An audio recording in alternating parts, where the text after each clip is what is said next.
Welcome to Global Gurus Conclave 2019, sir. Thank you, ma'am. Let's start with understanding how you as an educationist are dealing with the education system in our country. Okay. Kalorex is a 25-year-old group in the field of education. We cater to the multi-segment societal requirements, right?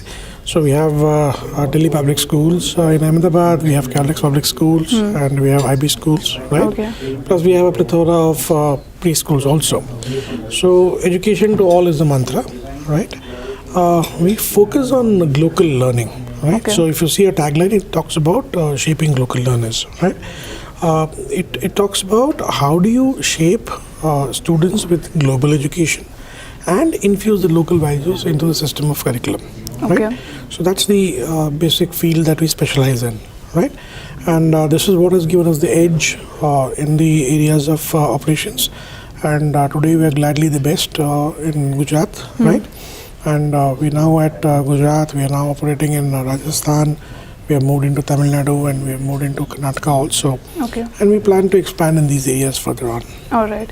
So, sir, you talked about having CBSE in your curriculum. Correct. So, apart from it, how is it that your edge over others in terms of how you quote it as global? How is it operating in your institutions? You see, education is a changing scenario, right? So if you talk about education, gone are those days when the teacher used to lead the instructional delivery in the classroom. Correct. It is now about experiential learning, right? Today, the parent and the child both are your clients. They are not they're not learners anymore. They are your clients, right? So they have a right to demand, and rightfully they do that on a very regular basis, right? So you have to be in your toes in terms of your delivery mechanisms, in terms of their learning abilities. How do you, exactly take care of the needs, and how do you inculcate the best in the market, right? And infuse them into the curriculum. So you have to follow a board syllabi also, you have to follow the NCERT guidelines also. So how can you best integrate and incorporate all the best available is what is the main thing about, right? So that's what we do at our best, right? So you add in Yeah, what we do is we try to make the teacher a facilitator in the classroom rather than a teacher. All right. Right, the teacher induces a learning environment by way of self-paced learning, by way of flipped learning, blended learning. So we use all these technologies to the core. Okay. Yeah? So that's what makes us a bit different than others.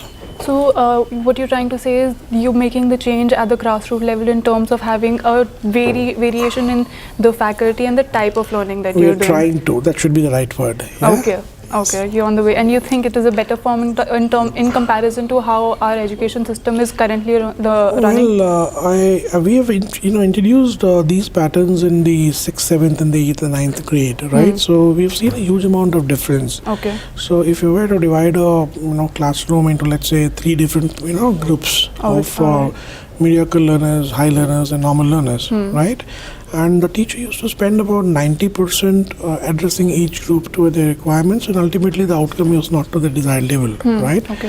Now, if you, with the kind of introduction of the techniques that I spoke about, right, the teacher is able to spend 90% of the time in the application of the concept rather than delivering the concept. Okay, all right? So that's what is the difference.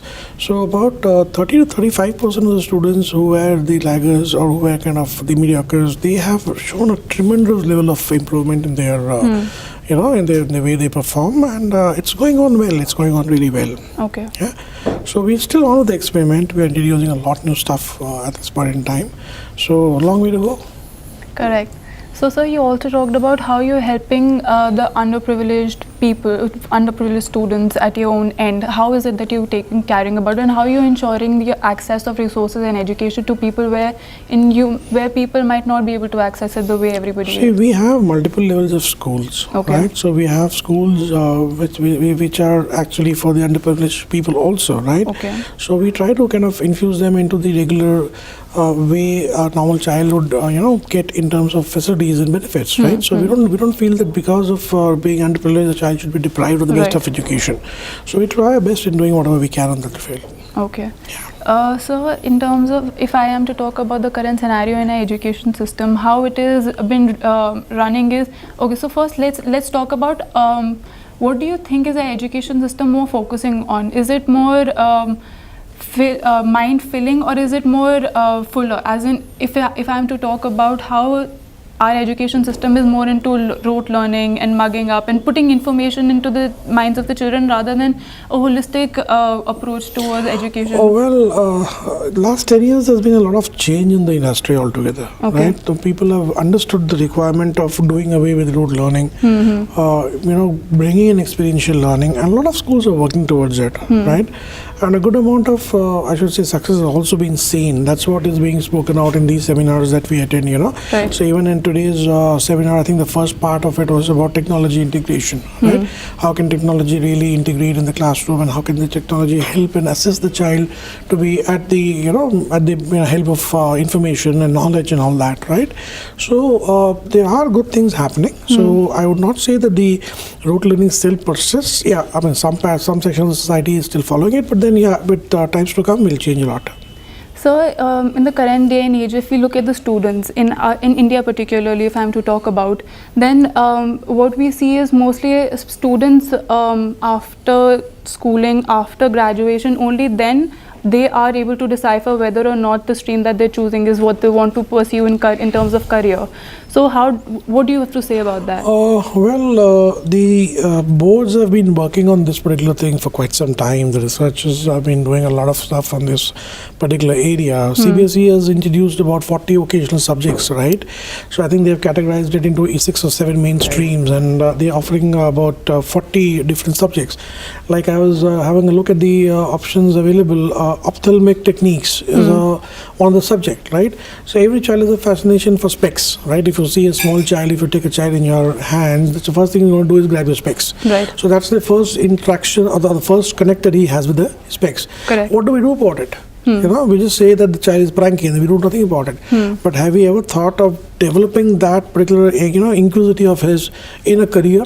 So that's what the CBSE now trying to focus upon, right? Okay. So we have got the geospatial technology, so which is about maps. Now today, without a Google map, nothing happens, right? Everything is on a map. You're starting from your eating deliveries to your Googles, to everything is on a map, right? So these are all new technologies which are emerging. And if a child has got an interest in it, why not? I mean, you ask a child of class 8 to develop an app, he'll probably develop it better than the first-time developers, first-time developers. So children are inquisitive, children are learningful, and I think it's our duty to take them along, and give them whatever they want. For the hunger planks have to be fulfilled by us. That's what is the duty of we as educators. So what you're trying to do at your own level as an educationist is something different in terms of how you're holistically trying to improve the education. If we are to look at the education entirely in our country as a nation, do you think the policies that are going about, do you think how boards such as CBSE, are they in support of the way, the mannerisms in which you're attempting to or endeavoring to make the change? The government is trying to do a lot in this regard. The National Education Draft Policy, which has come up, the 2019 policy, is it's a step towards that same field, right? So we're trying to go back to the earlier system of education in the earlier learning, mechanism as to how we used to do it. And a lot of new things have been brought in. The importance of teacher trainings and teacher orientations have been, and repeated trainings have been, outlined here. So I think the government is actually working upon a lot of it, right? Okay. So it's about wait and watch as to how is this policy accepted across the educational fraternity, and how does the educational fraternity implement this policy once it comes up for implementation. Yeah. So in terms of doing good, a lot of good is definitely happening. Okay. Yeah. So at your level, how is it that you're ensuring the quality of faculty that you're having it at your institute? You see, if you talk about faculty, you do not get a ready-made faculty day one. Correct. Right? So it's all about gap analysis. That's what I feel is the most important thing to do. So between your current system and what you aspire to be, just see what is the gap, right? So once you identify your gap, you'll fill it through regular trainings and workshops and trainings and workshops. Once these trainings and workshops are done, implemented in your classroom, then take a feedback. Then the re-engineering is done based on the feedback, and then again a retraining is done. So this is a continuous vicious cycle. Okay. So training is the key mantra. Yeah. So if we are to talk about how our education system is it's pretty broad and very wide in terms of how up till class 11 student is learning everything, and we're not getting into niche and not streamlining their education. What do you have to say about that? Yeah, we have been following the system for quite some time, and I think that's where the different boards have thought a need for a change, and that's how these vocational courses have been implemented now, or at least being introduced now. So we'll have to see in terms of how does schools take up these vocational education systems, right? So like for example, we have got about 2 or 3 subjects that we offer extra over and above the normal 5 subject system, right? So there are takers to it. So it's about, we'll have to wait for some more time to see as to how do they really perform after taking up these courses. What is the change that you would want to look into the education system of our country? Say, even if you compare it with the global world or how globally education has been carried about. What are the changes? I would say, personally speaking, I would say no child should be forced to learn anything. Okay. Right? It's upon how interest is developed in a child from the day one. Right? For example, if a child dreads mathematics, there's no point in forcing him or her to do mathematics. Right? Like for example, sciences and mathematics have been a weak area in our system for quite some time. So definitely it calls for some good working in this particular area, and I should say we also should get in a lot of empowerment at the teacher level. Right? The teachers are taking up the job of teaching in a much more focused and a much more I should say deliberated way, rather than simply taking it as a job of duty, right? Or a call of duty. So if you're able to do all these amendments and adjustments, then I think definitely things will shape up very well for us. So we are really looking forward to how you're going to make the change in the education system. Thank you so much for talking about it. Have a great day. Thank you.